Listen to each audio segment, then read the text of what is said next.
Okay, let's start the lecture. I think as you have practiced on the Prusa machine as well as the um, Markforged and Onyx, I think these two are the most used ones in the project prototyping, and there are only quite a few parts necessary for the Formlab. So I think pretty much you will have some ideas about the time and also the effort to prototype those parts in the project design.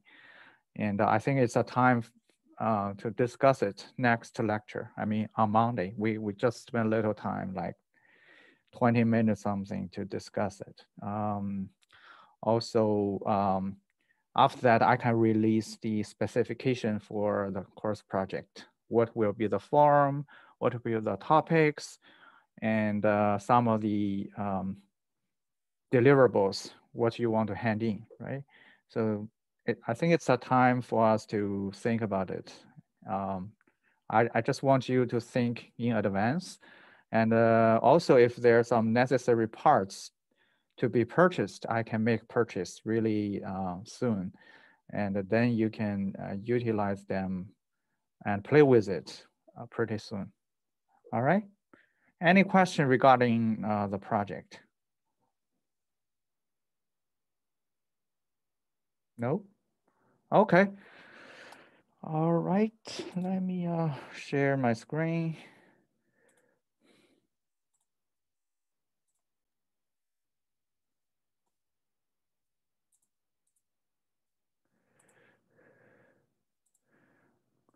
So in last lecture, we talked about the slicing, right? So basically the slicing processing uh, is like plane triangle um, intersection. Basically the whole 3D model is represented with tons of triangles. And basically each of the layer need to be calculated through this plane triangle intersection. And the intersected contour will be uh, the tool path to for the 3D printer. Of course, there will be the infills inside, but this will be the outer boundary for this layer. I mean, this contour, intersected contour. So that's why we want to look at the intersection in more details. Let me erase this. Okay, let's move on. As I mentioned, you can use this 3D line segment equation to represent each of these triangular edges, because the intersection will happen only at the edge. I mean, I know there will be some special cases. For example, if you have a triangle on the model, and it happens there is a plane intersect with this triangle just right on the vertices, right? I mean, more general case will be the intersection on these edges, but that could be some special cases having a intersection at the vertices.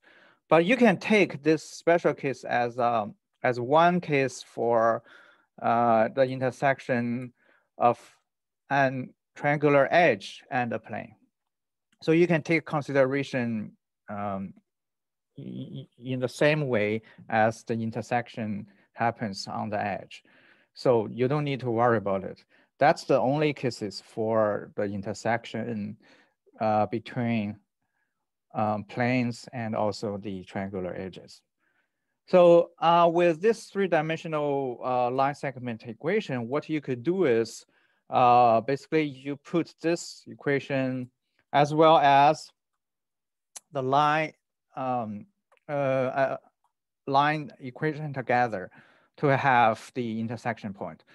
But for this case, sorry, for the slicing process, it is a special case because we have the Z known. That is the slice plane height is a known value.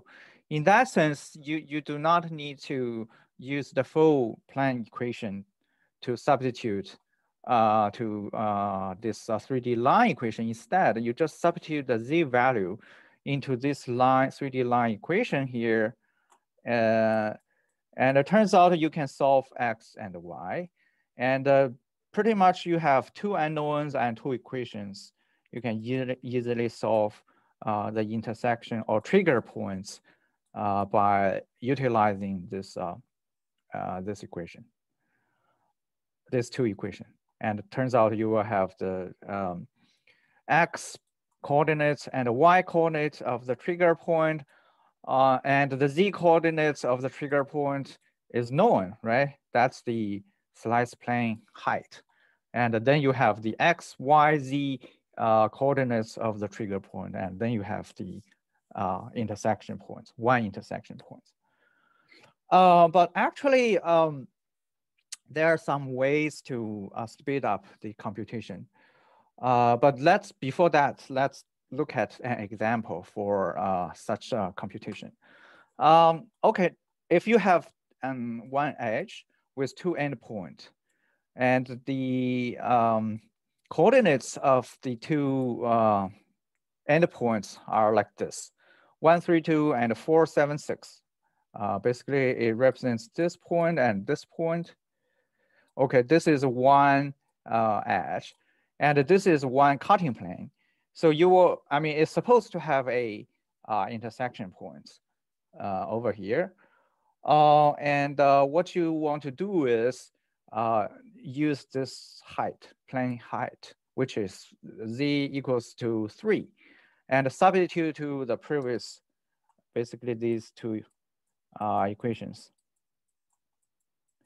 And then you will easily solve what is the X coordinate of this point and the Y coordinate and this time, and also the Z coordinate of a system of this point is known, which is 3.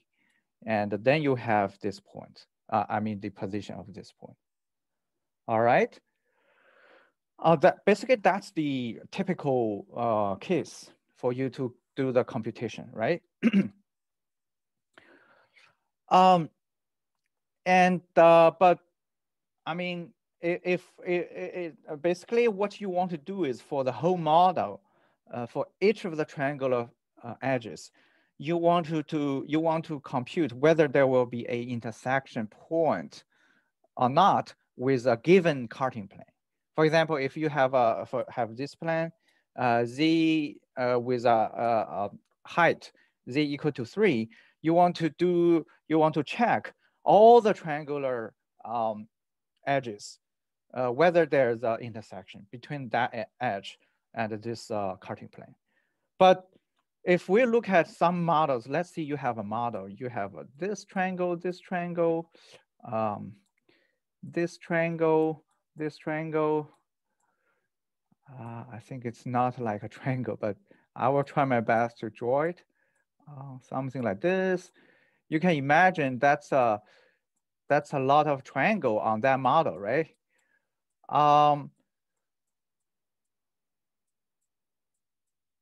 But let's say you only have a plane like this. So as you can see here, not every triangle has an intersection with this plane. Of course, these ones, there are intersection points between with this cutting plane. But how about these? There's no such a intersection points at all. But still, if we go through this process, you will need to substitute you will need to substitute the values to here and do the computation. And it turns out it tells you, okay, there's no intersection points. But that's still a waste of memory and computational power. So is there any way to fast exclude this facet. So can you tell even before the computation whether there will be cases there's no possibility that edge having a intersection with the cutting plane?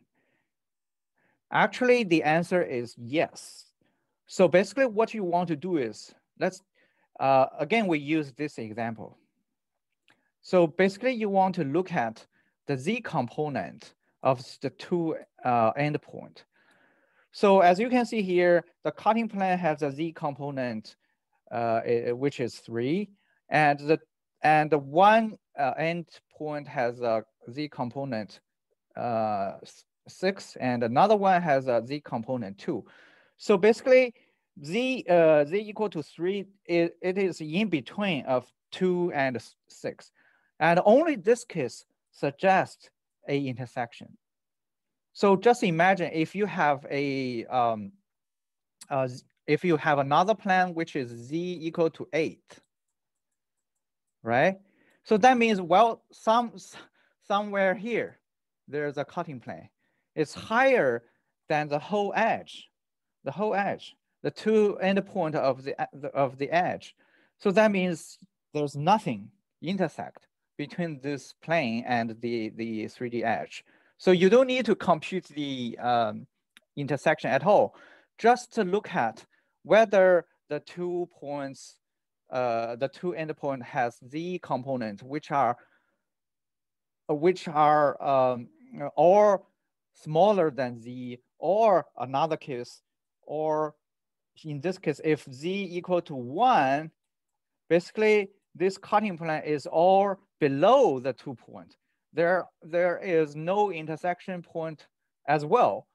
So in that case, these 2 points, you don't need to do the actual computation by substituting this Z to the equation and so on and so forth. You can directly tell there's no intersection and just skip this edge. So again, the rule is basically check the plane height. See whether this plane height is in between of the two Z component of the two endpoint. If this height is in between of the two Z component, that means, well, there could be a intersection and you need to do the computation. Otherwise, just skip this computation for this specific edge. So that would be the good way to speed up the computation. I mean, actually, it saves a lot of time and also computational power and memories.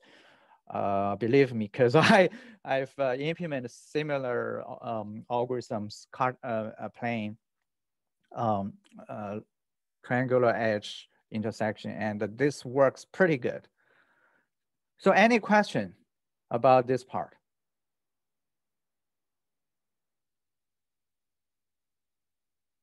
Okay, yeah, I think that's straightforward, right? And just a little trick to avoid the unnecessary computation. Okay, once you have the intersection point of the between each of the triangular edge and the cutting plane, another thing is for each of the individual trigger point or intersection point, you want to link them one by one to form a closed loop contour. So there are also some tricks here. So basically, you want to use the triangular connectivity information to know, okay, if there are 2 points within the 2 intersection points within the same triangle, you probably want to link them, right? That will create each of the line segment in each of these triangles. But another thing will be, well, for the line segment in this triangle and the line segment in this triangle, they share the same endpoint.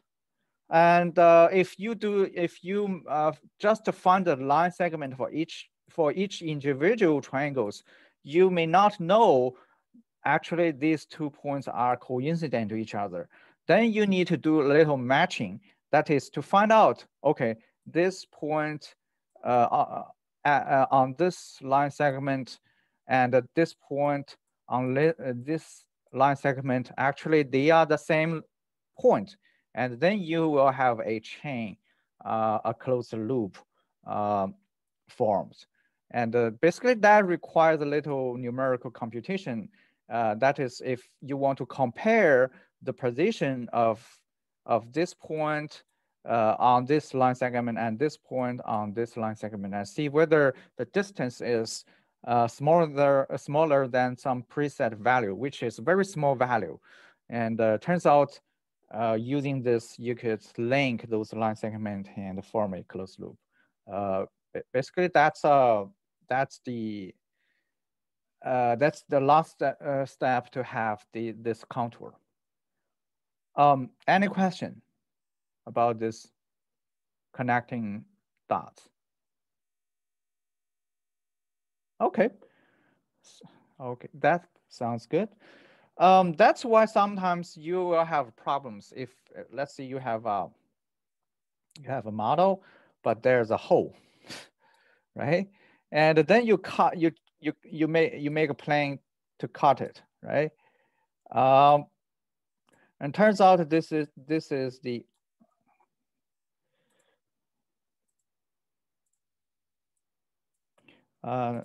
and this is the contour. But actually, you don't have this part because it is whole and there's nothing in between. There's no intersected point in between.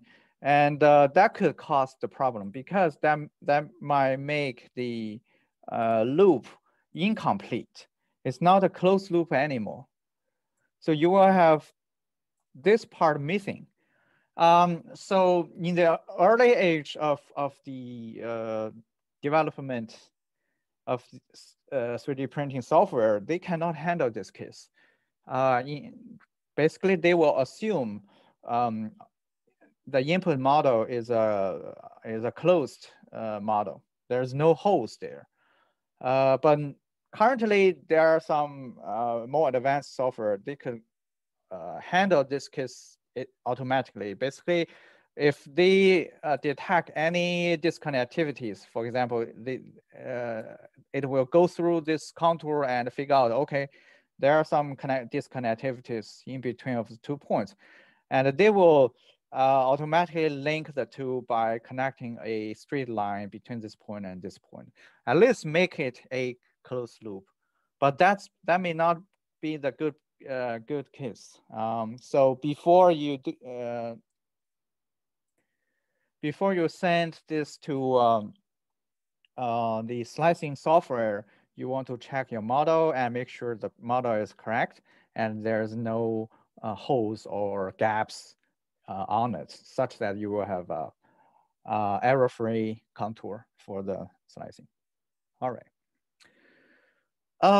So similarly, as I mentioned, once you have the contour, which is the outer boundary, right, like showing here, there are also the infills or the hash patterns, which are something like this. So to form such a infill patterns, there's also a intersection. Basically, what you want to do is you want to do a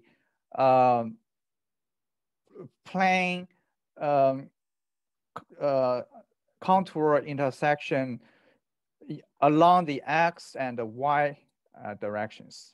Because this, once you have this contour, basically you are looking at this 2D shape on XY plane, right? And these are the lines instead of plane. And basically you use these lines to intersect with this outer loop, this contour. And also you want to generate a series of different lines and compute the intersection one by one. And it turns out you will have a family of such kind of lines. And again, another set of lines along this direction and along this direction. And turns out you will have this infill patterns. So if we look at some illustration figures, it's something like this, right? If you have your model, if you have your contour like this, and this is the x axis and the y axis. So what you basically the line, this family of line is x equal to 1. Let's see, we maybe 1 is not a good number. Maybe we put 0.2 because usually the thickness is some decimal numbers. And this, if the thickness is I mean the distance between each of these lines are 0.2. Let's see, and this line is x equals to 0.4, x equals to 0.6, x equals to 0.8, and so on and so forth, right? You will generate a whole set of lines. And similarly, oh, I think it is y. The line along this direction is y equals to something, not instead of x. But the line parallel to y-axis should be x equals to something, right? Let's see, x equal to 0.2, x equals to 0.4, and x equals to 0.6, and x equal to 0.8. Also, you can generate all the lines until reach the other end of the whole contour.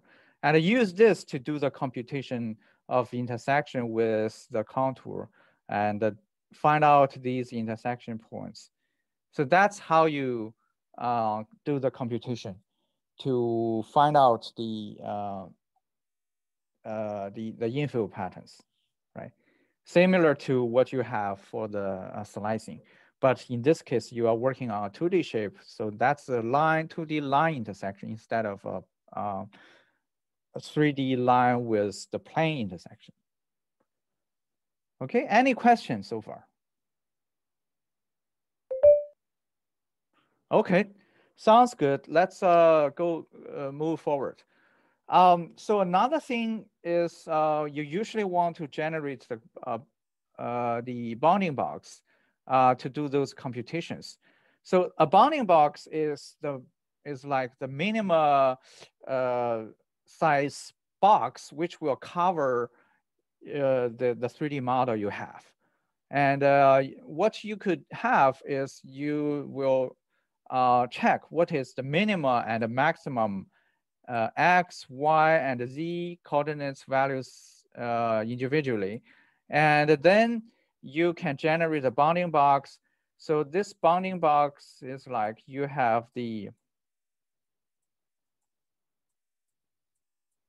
something like this.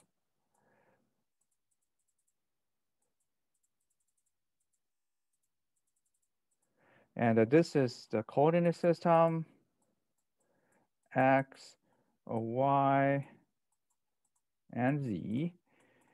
And this point has the minima x, minima y, and a minima z, which you can find out by going through all the points on the 3D model. And this one has the maximum x, maximum y, and maximum z. And with these 2 points, you can span a box. And this is the bounding box to cover the 3D model as shown in this figure. You can have a look at it. And then you will determine the part dimension by using these 2 points, and you can tell what is the dimension of the part in x and y and z directions. And this will be useful for you to form those cutting planes for the slicing, as well as the family of 2D lines for the infill path generation.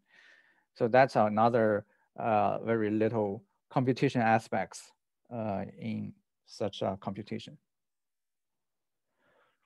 Besides, there's another very important process that is support structure generation.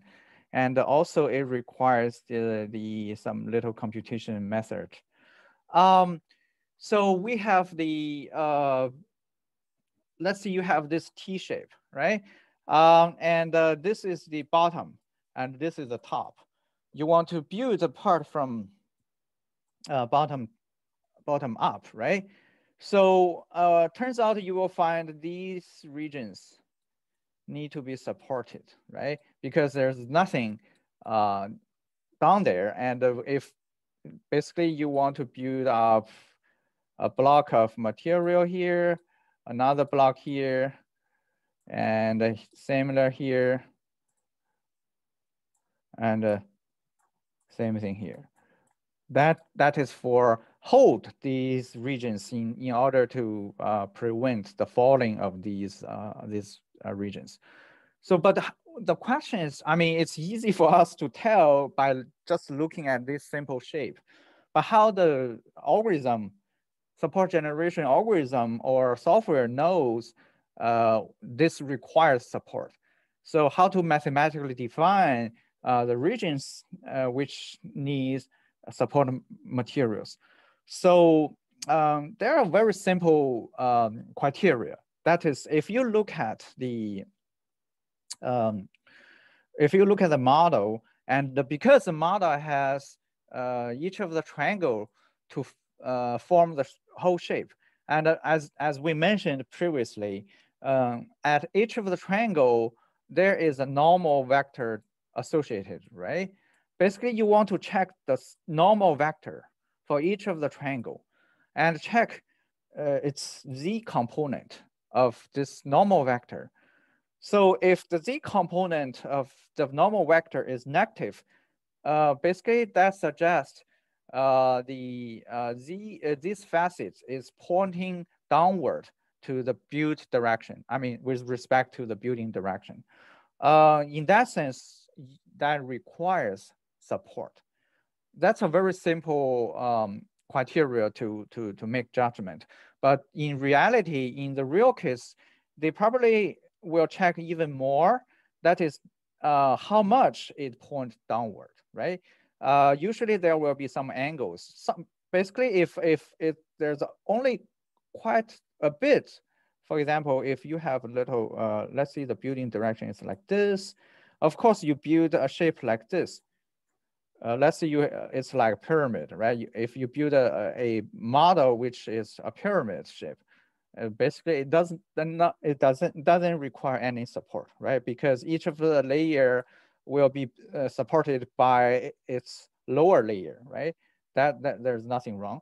But let's say you have still, if you want to build like this block, still it does not require any support. But if you tilt this facet a little bit like this,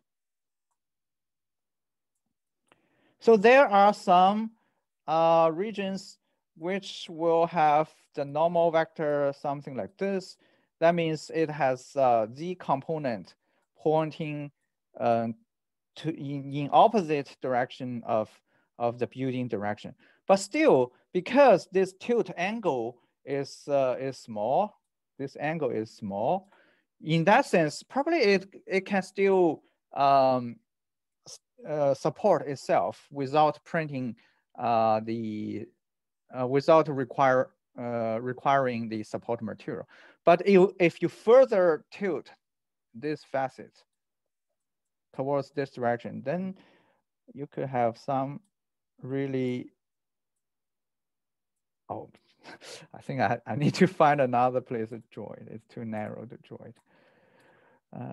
Let me draw it here. All right. Let's say you have some very, I don't think it's tilted enough. Let me make it really exaggerated. For example, something like this. Well, basically this angle between the building direction and this becomes really big. And you can tell there's no way to print it without any support to support these regions. So in that sense, it will definitely require support materials. And this angle is a parameter you want to tune. I don't know, I think you have played with this during your first few lab sessions when using the Pulsar machine. And there are some parameters like 45 degrees. Basically, if this angle is larger than 45 or sometimes 30, 35, I mean, you will feel these numbers familiar because these are typical numbers, values, those printer will by default set up there.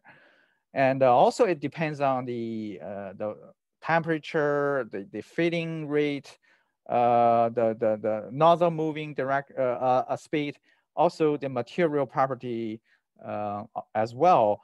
And they will work together and decide how you set up this angle threshold. But that's what those software typically do, instead of simply check whether there will be a negative Z component of the normal vector. Because if this is too, I mean, it is the most safe solution, but it could waste a lot of time and material to print some unnecessary support.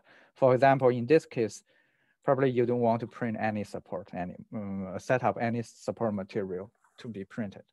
All right. So any question regarding this support generation? Yes, I have one. Yeah, go ahead. Is there any way to add support in Simplify 3D for the Prusa? Or you already must to have your file with the support? I think it will automatically generate the support for you in the Simplify 3D. There's an option. I think, I don't know if you have, I think for the files we testified in the labs, they don't actually need support. so if yeah, I know. I just want to print some things that need support, and I don't know if I need to add it in the file before, or I can do it in Simplify. Yeah, Simplify 3D has such a function to generate support, and you will see exactly such angles here. Actually, there is option for you to even play with these angles, and that's good. how. So it's like the Formlabs for the resin printer. Yeah, same thing. Okay. Same thing. Even good. For the Formlab, because for the Formlab, it's basically the part. Let's see, this is a building platform, and the part is attached here. So in that case, if you have some part like this, you got my point? You want to print this kind of link to hold it. Otherwise, it will fall down in this direction. So basically, you want to link these regions with the building platform. So it's in opposite direction, but same idea. Okay, good. Yeah. Thank you. So it is general for both the stereolithography and as well as the fused deposition modeling. But for some other process, like some powder-based, so it doesn't require any support, because I mean, anyway, there are powders to support the part. So you don't need actual support material to be printed. But on the other hand, for some of those metal printing, although they are powder, basically you have let's say you have this box, right? And the part is buried. Let's say you have some part.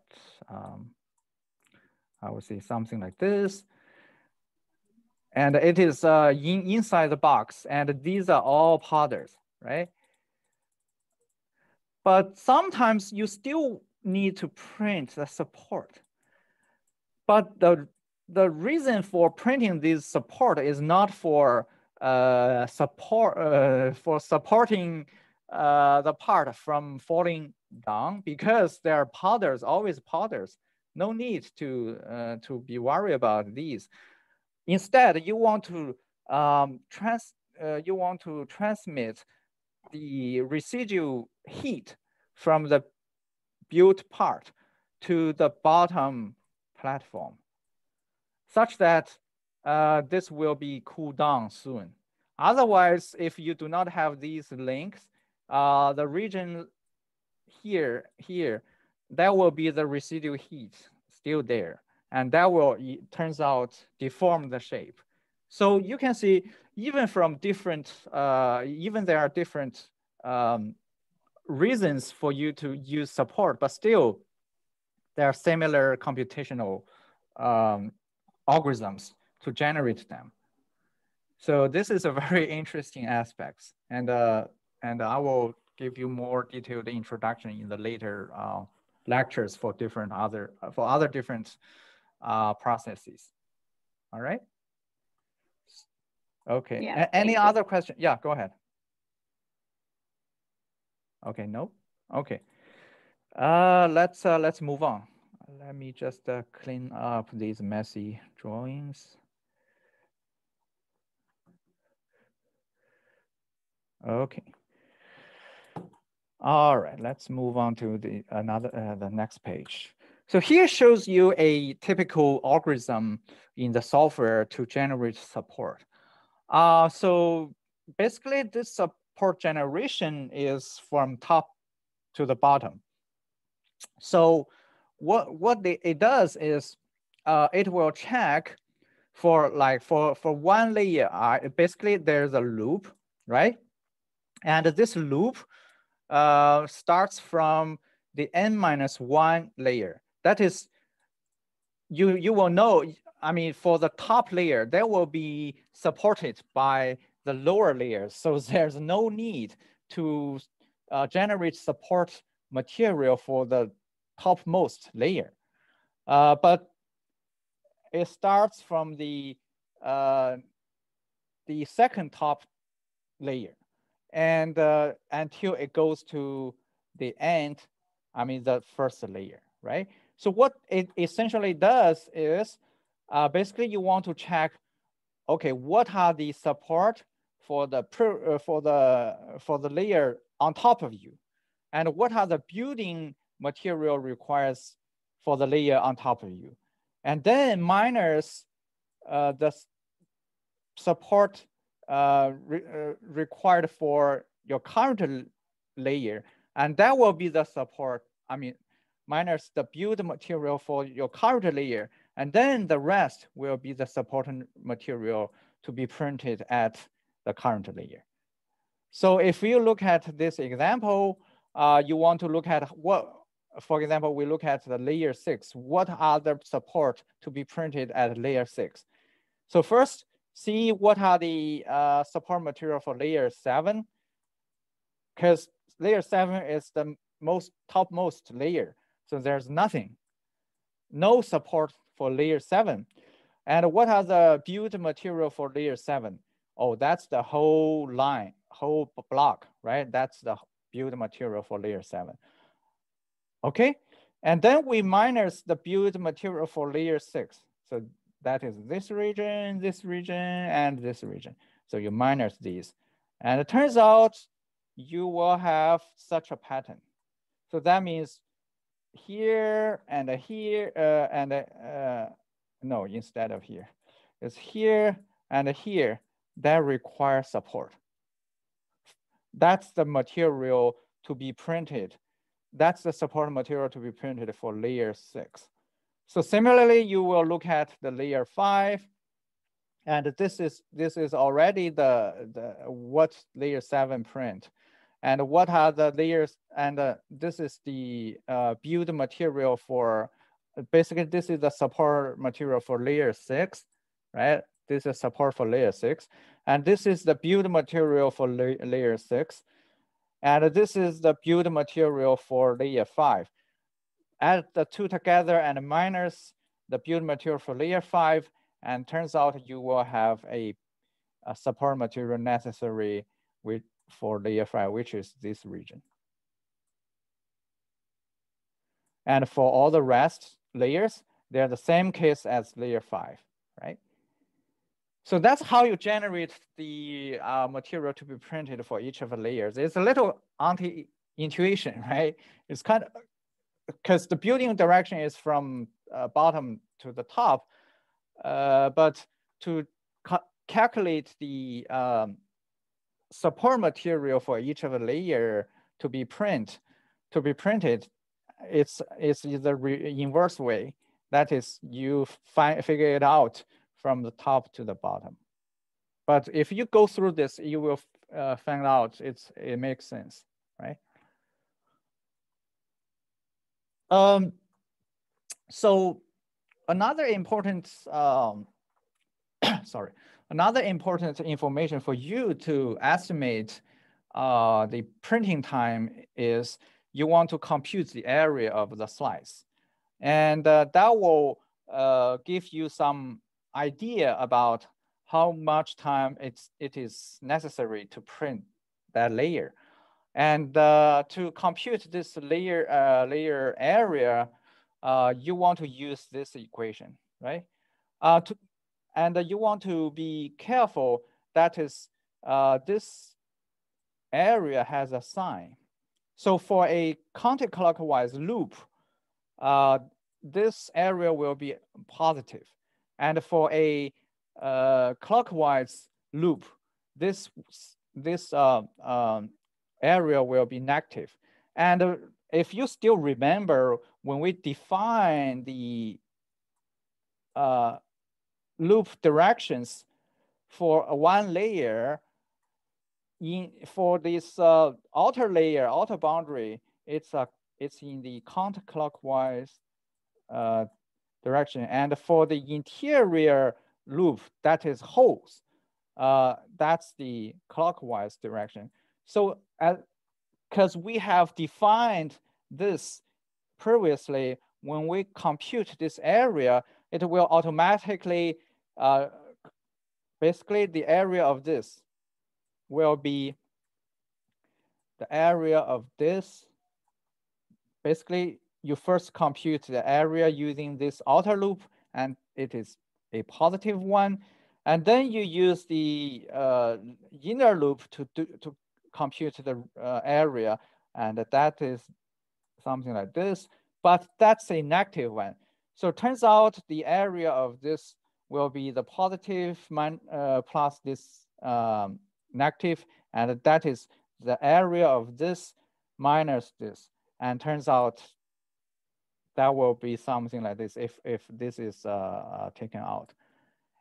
And basically, you don't need to specifically figure out whether you should minus or a plus. You just use this equation, and if it's negative, it's negative. If it's positive, it's positive. And add them together, it turns out you will have the total area of one slice. And it's very convenient. And I mean, it saves your time. As long as you define correctly for the layer direction, which is counterclockwise for outer loop and clockwise for the inner one, right?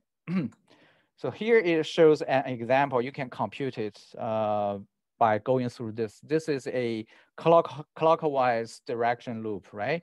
And you will see it actually it's a negative. It's a negative area value, right? You can verify yourself, and that could be questions in the homework or your even exams. Basically, that will be some given loops and coordinates, and you will use this equation to compute its area. All right.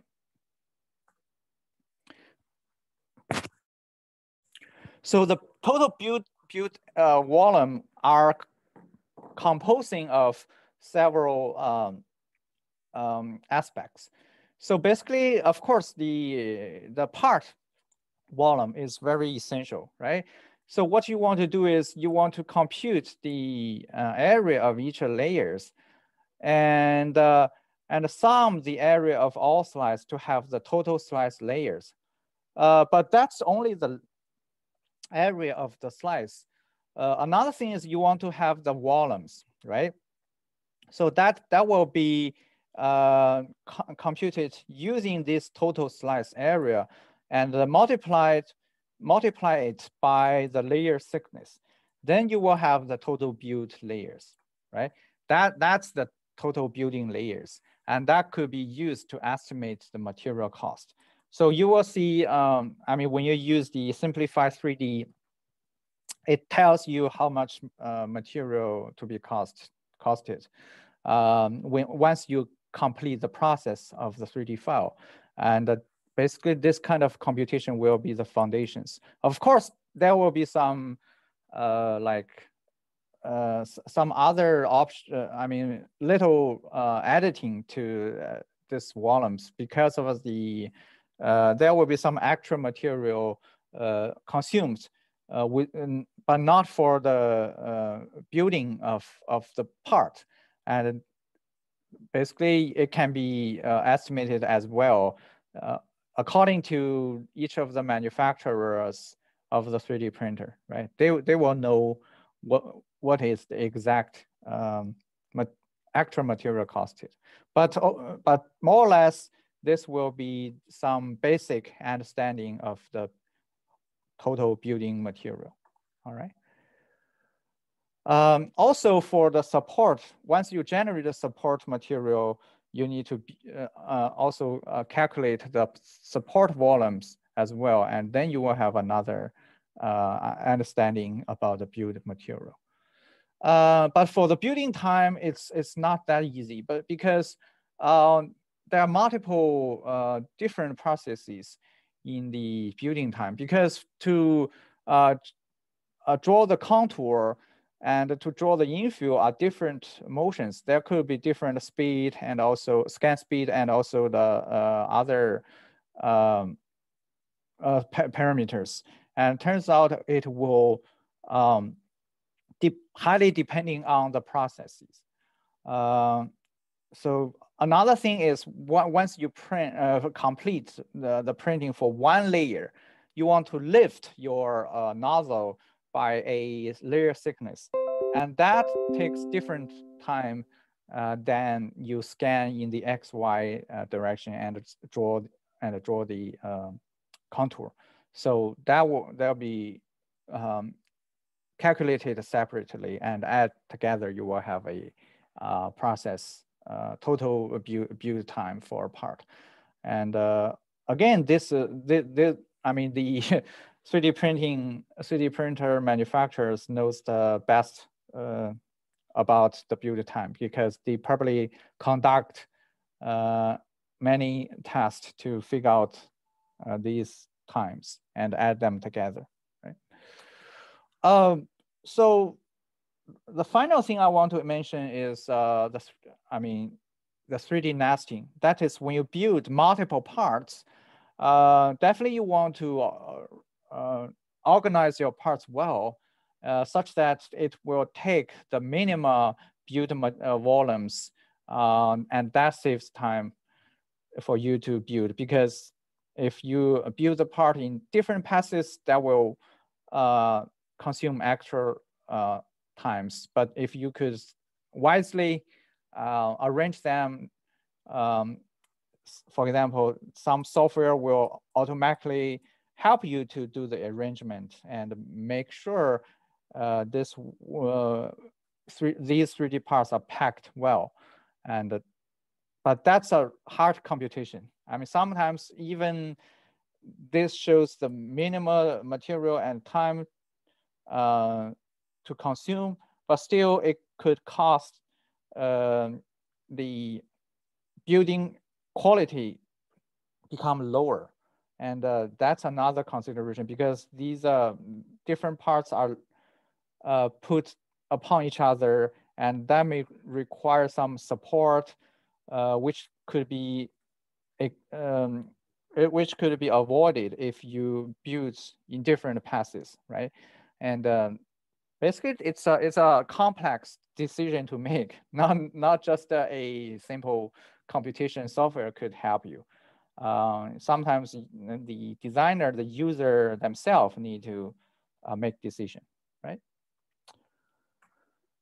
So for the cost, material time, and also the interlayer time, as I mentioned, between each of the layer, there will be some motion and also some post-processing time.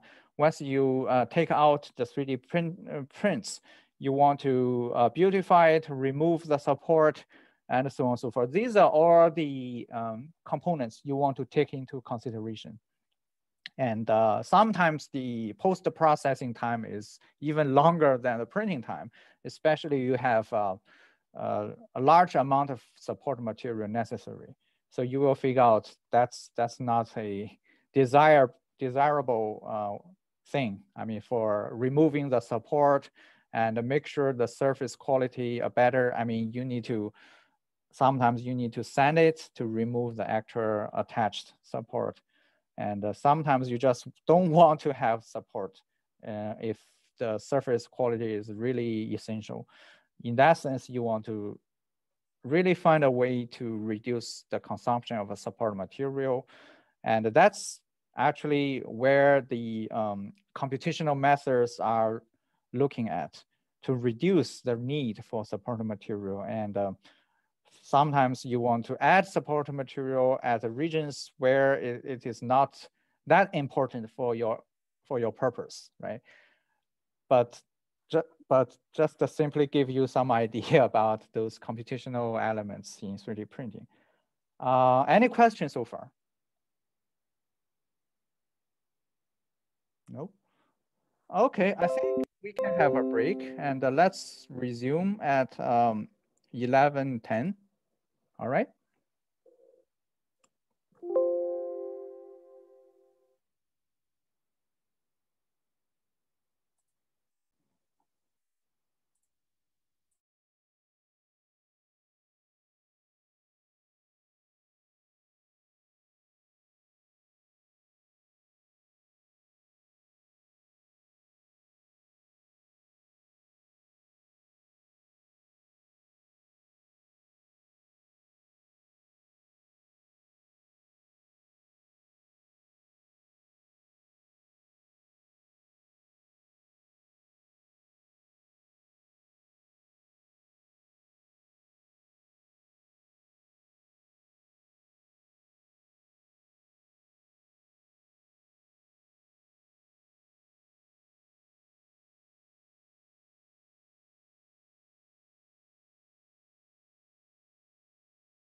All right, let's go back to the lecture.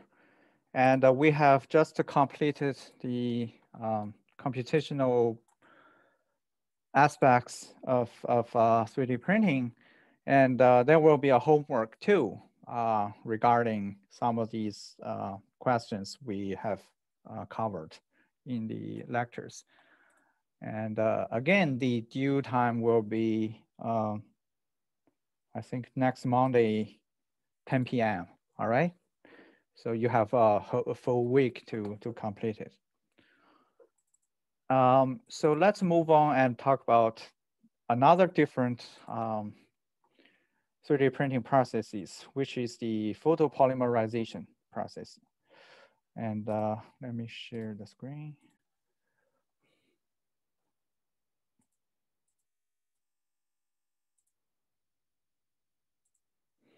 So the photopolymerization is also another very commonly used 3D printing process. And as I mentioned, the Formlab printer is based on this process. And let's look at some of the foundations of this. And there are quite a bit commercial available 3D printing system are built based upon this.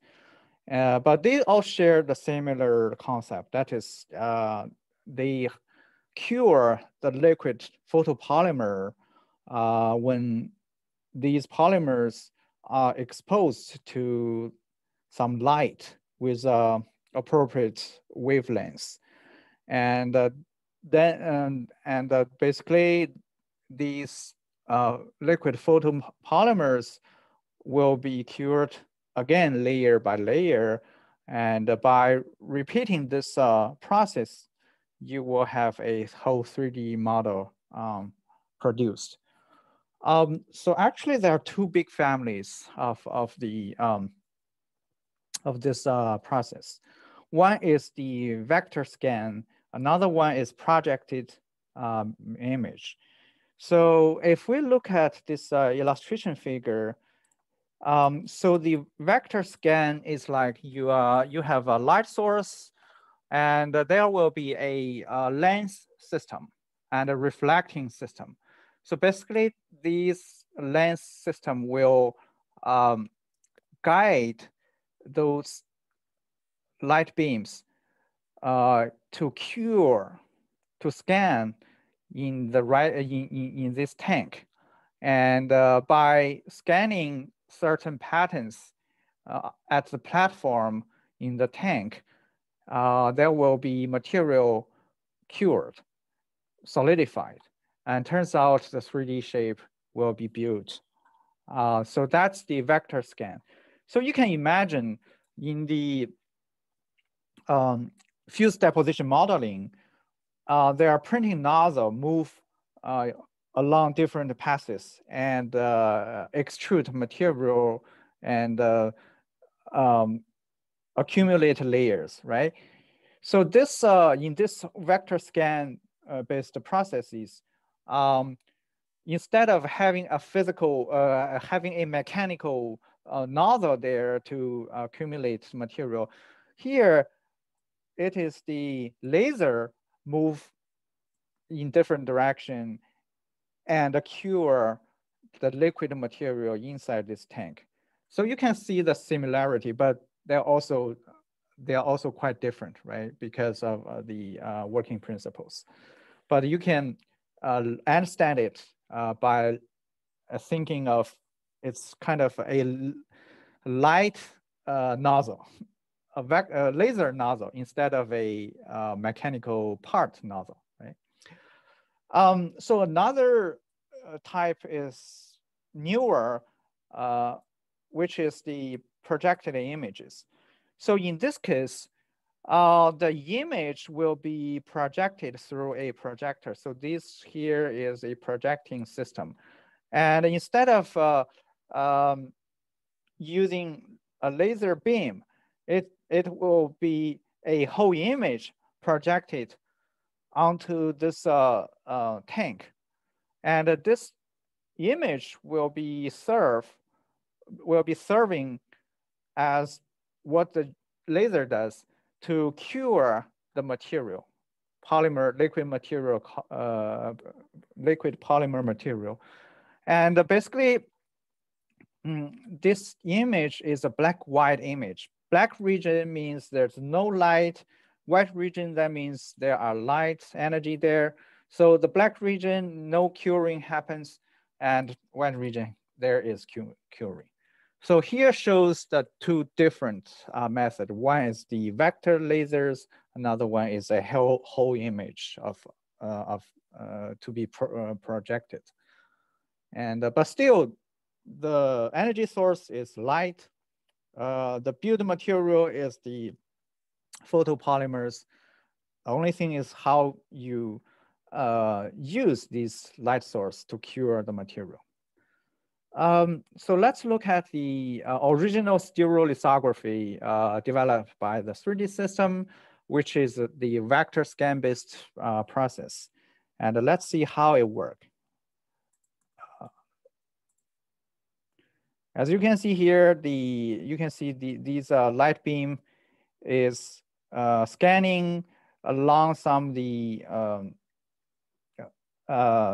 tool path. And when the light scan on these photopolymers, they will be cured and solidified. See, it's different from what the fused deposition modeling does, and it's much faster because to use the lens to guide the direction of light is much faster than the mechanical part motion. That is the nozzle motion. So you can see the building efficiency of stereolithography is in general higher than the fused deposition modeling. All right. Also, if you look at the part, it seems the surface finish is much better. I mean, it's quite smooth, right, compared to the part built using fused deposition modeling. So in that sense, you should think of using this process when you are looking at some high precision parts, right? If that's the case, and the fused deposition modeling doesn't serve the purpose well, then you want to look at the stereolithography. Any questions so far? Okay. So some of you might already thought about the different light sources, right? Or different spark sources, I mean, spark sizes. So that is, you could have your laser beam have different sizes. That will be a large light spot size and a small spot size.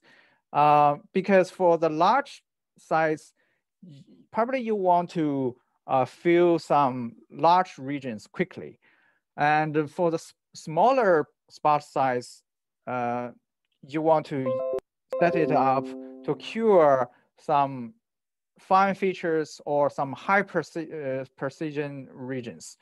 So by alternating these two, that will be a balance between the surface finish, I mean the size, feature size, together with the building efficiency.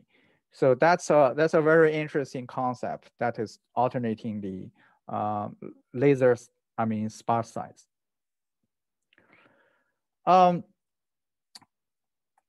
So another thing is how you clean the part after the completion of the build. Basically, you want to use the isopropyl alcohols. And we have several machines located in the labs, and they are full of such alcohol there. And you want to clean the part by drip them into the alcohol and wait a little while. So the uncured resin will be dissolved into the alcohol, and it turns out you will get these uncured resin removed. All right. So basically, it also requires other post-processing other than just the remove of actual excess uncured resins. For example, it still requires support material. As I mentioned, still there are gravity working there, right? You want to either lift or support your part without falling down. So that suggests the support material to be printed, and you want to remove it, right? And again, clean the uncured resin. Another post-processing which is specific for stereolithography is the post-curing. So in order to increase the stiffness of the part, you want to conduct a post-curing, use the ultraviolet or thermal post-curing to further cure the photopolymer liquid. To further cure the parts and to increase its rigidity, stiffness.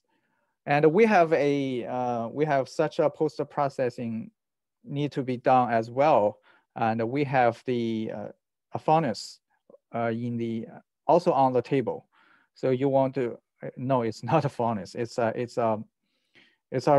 source of the ultraviolet light for the post-processing. You want to put it there and for like an hour and also to have a post-processing down there.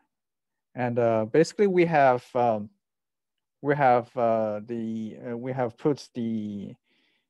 attached some notes on these machines, and you should be able to use them during your lab session.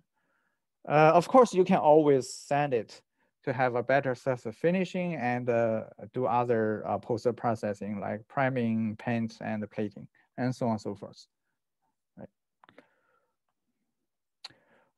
But currently, there's a more popular process, which is the so-called inverted stereolithography. Instead of build them up from up to the bottom, I mean from the bottom to the top. In this inverted stereolithography, the part is built upside down. So basically, as you can see in this figure, oh, I cannot draw on the video. Let me maybe draw a illustration figure. Okay. So you have the tank like this, and originally the building platform is in this way. And your part will be like this. And so this is the top and this is the bottom. So it is flipped, right? And when built, this building platform starts from the bottom of the tank. And every time after the one layer is scanned, it will lift by one layer thickness. And then another layer is cured, and so on and so forth, before the part is completed. So that's the inverted stereolithography. But all the rest are same, basically how you scan the layer and also. So I think maybe we look at this video for a more intuitive understanding about it. Let's look at it. This is the brand new Formlabs Form 2, and we're going to talk to some folks who built this amazing machine. I saw this thing when it was a baby, And now you have the Formlabs 2. What's going on over here? This is really our third generation 3D printer. We had the Form 1, Form 1 Plus, and now the Form 2. The build platform starts lowered down all the way into the tank, and there's a layer of this liquid resin in the tank. And laser comes in from the bottom, and it scans across the bottom surface of the resin, and wherever it goes, it solidifies a layer of the resin, and it sticks to the build platform. And then you lift the build platform up one layer, and you repeat that process layer by layer. There's kind of two big differences when you look at the machine. It's the experience of using it, but more importantly, what you get out of it. And so, if you want, I can crack open the hood. We redesigned the optical engine. The laser's 50% more powerful. Now, we had to make our own custom galvanometers, and galvanometers are the mirrors that move the laser. A lot of 3D printers that use resin, they'll have a projector.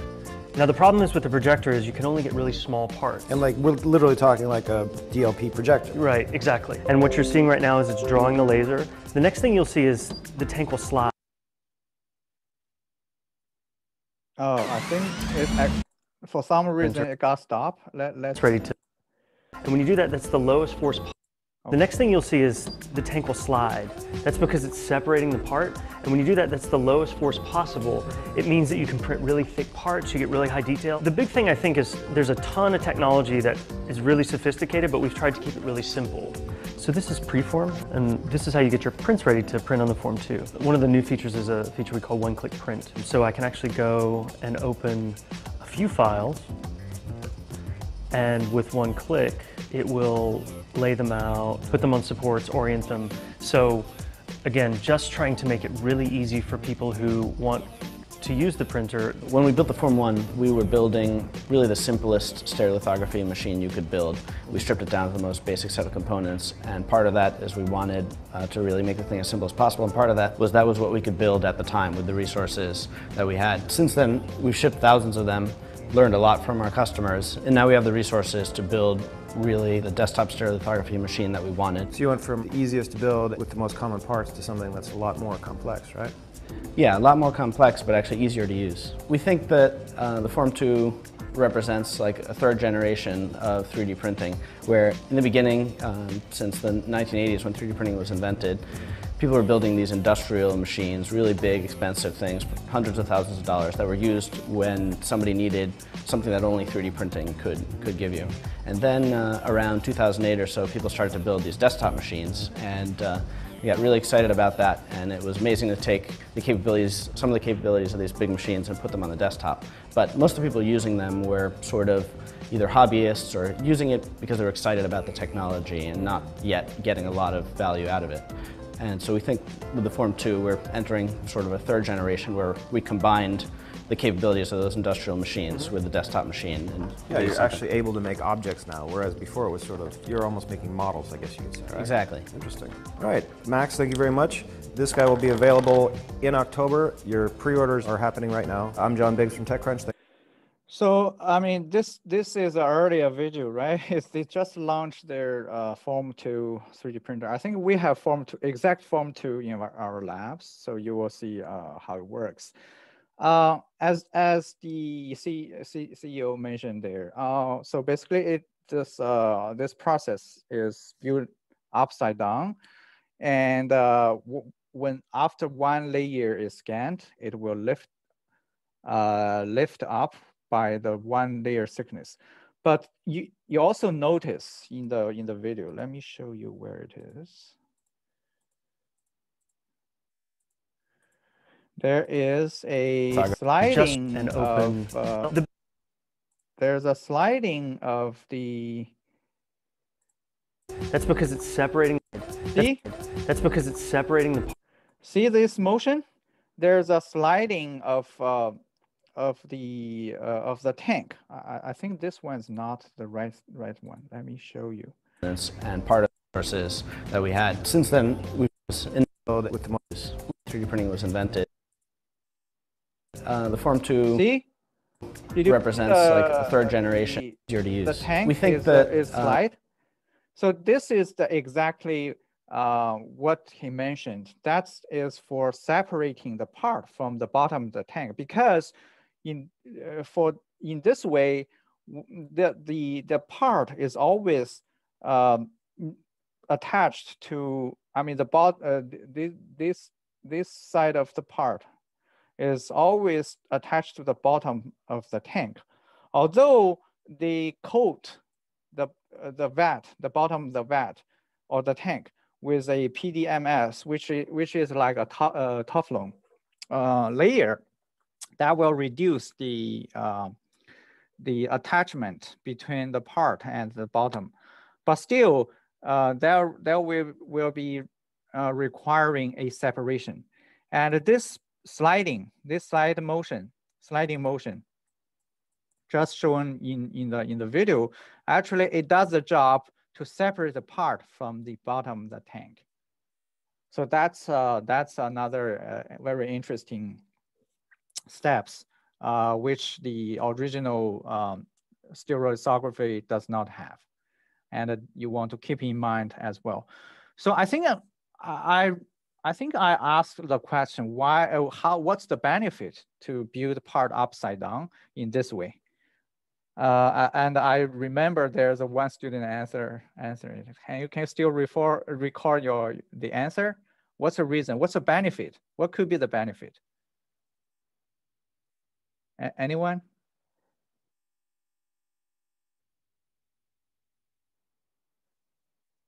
You can just have one thin layer of resin at the bottom as opposed to like a full tank. Exactly. As you can see here, the tank of the layer is not that deep, right? If you want to use if you use the original stereolithography for building such a high part, you will have a tank which is even higher than this part. So you want to dip the whole part inside the tank, and there will be a lot of excess material in the tank. But in this case, you just need the material you required for building this part. So that's the biggest benefit to build do this kind of stereolithography in the invert way. So keep that in mind. That could be a question, right? So let's have an even more close look at this Formlabs inverted stereolithography. So here again, the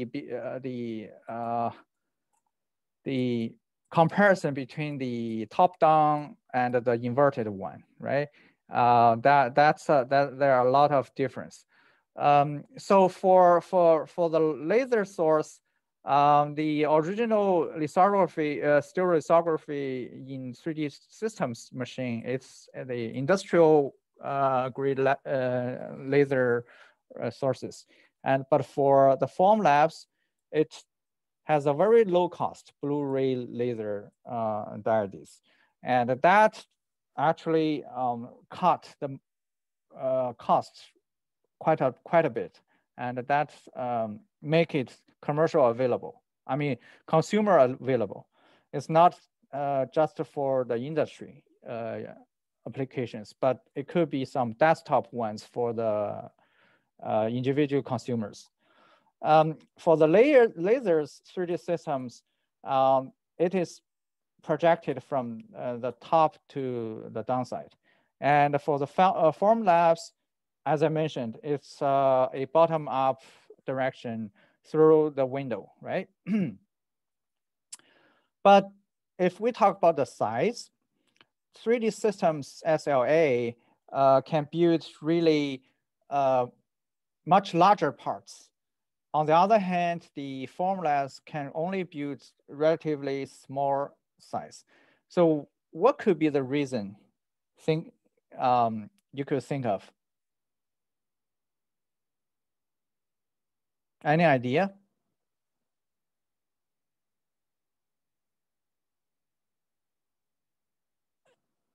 Okay, actually that is again because of the separation. So there will be a separation operation after each of the layer is built. So that is the sliding of the tank. So just imagine you have a large part with a large area. So that will you essentially generate larger separation. I mean, that requires larger separation force. In that case, even a simple sliding may not serve the job. And that could be two cases. It cannot separate the part from the tank. And second, it could damage the part if you apply, if the sliding operation motion is moving too fast or too large force applied there. So either of the cases are not desired. So in that sense, it's better to not build a larger part. So that's why Formlabs is not good to build a larger, a model with larger cross-section areas. I mean, in general, a larger part, right? But for the resin usage, because we have already discussed, for the 3D system, you have to fill the full vat, full tank. But for the Formlabs, it only requires small amount. I mean, as long as it is enough to build the part, that's it, right? For the Formlabs. But if we talk about the price, you will see the Formlabs has its big advantages. Usually the 3D system machine costs more than 100K, but for the Formlabs around 3,000, 3,500, right? So which is quite affordable. And that's why we have the Formlabs machine in our labs. And so if we look at the build times, sorry. As I mentioned, if you could think of the vector scan is another way of another movement, right? But it's much faster because the laser can move really fast. You just use the mirror to guide the direction of the laser, and then it will move, right? I will introduce a little bit the details about how you use the mirror to change the direction of the layer such that it moves. But definitely one thing you want to know, you want to keep in mind here is this scan speed is pretty big, pretty large compared to the mechanical part motion, right? And imagine you have laser scans at this speed, and the scanned trace has width, which is WT. You can look at the figure like this. Basically, that's the trace which laser scans. And also, there is a layer thickness to be set up to be LT. And then the total volumes of the material is this. Can you tell what will be the scanning? What will be the time for laser scans? Any idea about it?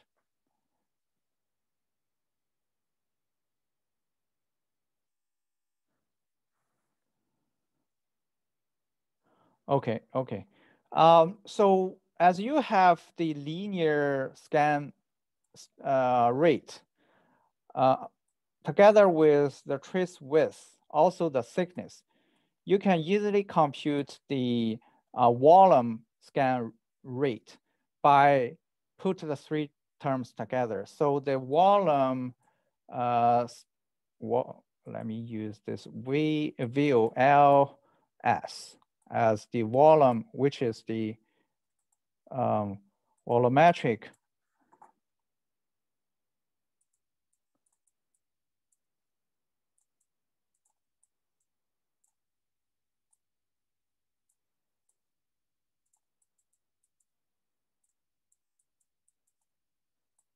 scan rate. So it will suggest you, it will give you the information in 1 second how much the volume is being queued. So how to compute it? Basically, that is Vs times Wt times Lt. And this gives you the volumetric scan rate. And then you have the total volume like this. So use this to and divide the total volume by this volumetric scan rate. Then you will have a total time for just for the scanning, right? And but that's not all. But that's not all for the for this build time, because there will be some other time need to spread the resin that is not included in the vector scanning. So how to compute this spread resin? Because we have the height, overall height of the part to be this, right? And we have the layer thickness like this. Then how many layers? That will be H over Lt. Then this will be the overall layer number. So for each of a layer, there will be a spread time, Ts. What will be the overall time for spread resin? That will be the total number of layers times the multiplied by the time for spread a single layer, right? So this will be the total time to spread the layer, and together with the scan time, that will be the estimated build time for stereolithography. So any question? Does it make sense to you?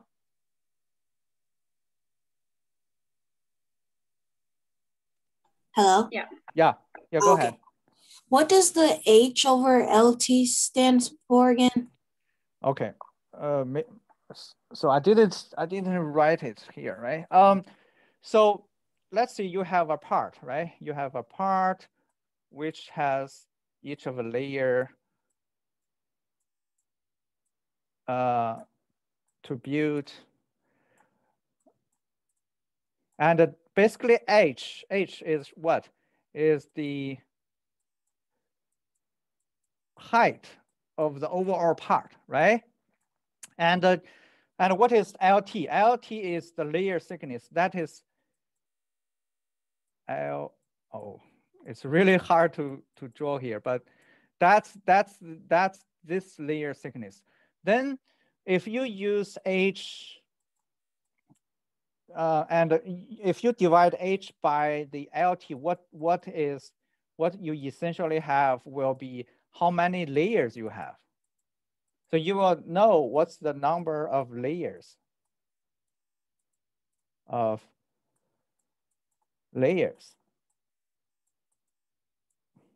Does it make sense to you right now? Yep. Okay, good. So because we are looking at the overall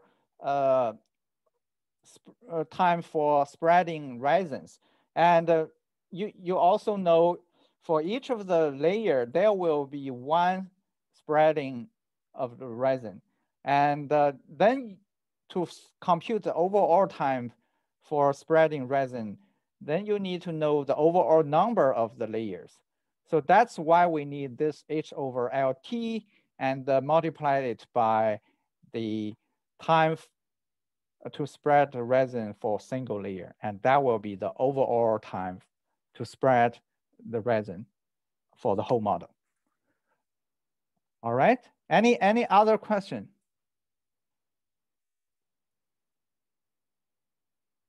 Okay, good. So yeah, that's only very rough estimation, because for the Formlab process, there's a separation, there's a sliding of the tank motion, right? And sorry, that has been not counted. But if that is given, you can also compute it, because basically you just, besides this TS, there will be another like another time for each of the layer, such as the separation, the sliding of the tank, right? And basically you want to add these two together and multiply it by the total number of the layers. And then you will have the time for spreading resin and also separate the layer from the bottom at, and together with the total scanning time, you will estimate the build time in that sense. But similar, it's very similar concept. You need to separate the overall time to the vector scan, laser scan time, as well as some actual time for each of the layer. Okay. Let's move on. So there are also for the Formlab process, although it's inverted stereolithography, but it is still a vector scan process. That is, the laser is scanned. The laser beam is scanning onto the resin. As we mentioned, there's another method which is the projection based, right? So the Invention Tech produces the projection based stereolithography machine, and let's look at this video.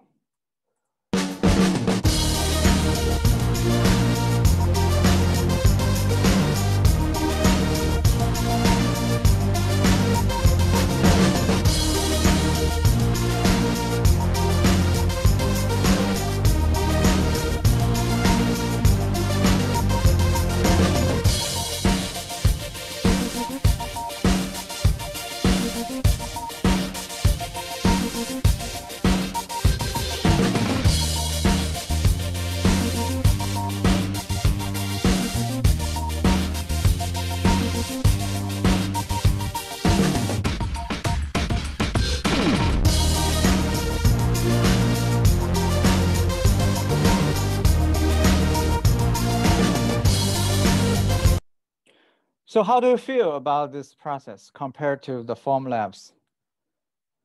What's your first impression about it? Is it? Yeah, go ahead. Faster. It's faster, right? It looks faster, right? Yes, exactly. Because you can think about it.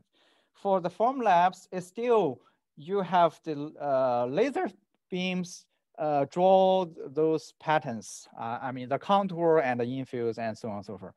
But in this case, well, every time you project the whole image at one time, so it occurs the layer at one time. So that saves a lot of time, right? So that's the, I would say, the number one advantage compare for this projection-based lithography to the those vector scanning. It reduced the build time substantially because it simultaneously occurs the entire layer at the same time instead of scanning them along those contour and infill patterns. But still, you can see this process also requires a separation. So you can see the sliding of the tank is still there because no matter how the layer, the newly built layer is attached with the bottom tank, so still you need the separation operation after the build of each layer. So there are some variations as well. For example, this 3D System Project 1500 machines. So it's also a projection-based stereolithography, but the thing is, it does not have a resin tank. Instead, they have a plastic film put there. And each time one layer of material is spread on the film, and the part will be moved onto that uncured resin, and then the image is projected to cure the resin, and the newly created part is attached to the existing part, and then the whole part will be moved away, and another liquid layer will be spread on the same film. And this will be repeated again and again until the part is completed. And let's look at the video.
So for this process, although it does not require the resin tank, but you can see the drawback is obvious. That is, well, you always need to lift up the part such that you could spread another layer of the liquid material onto the film.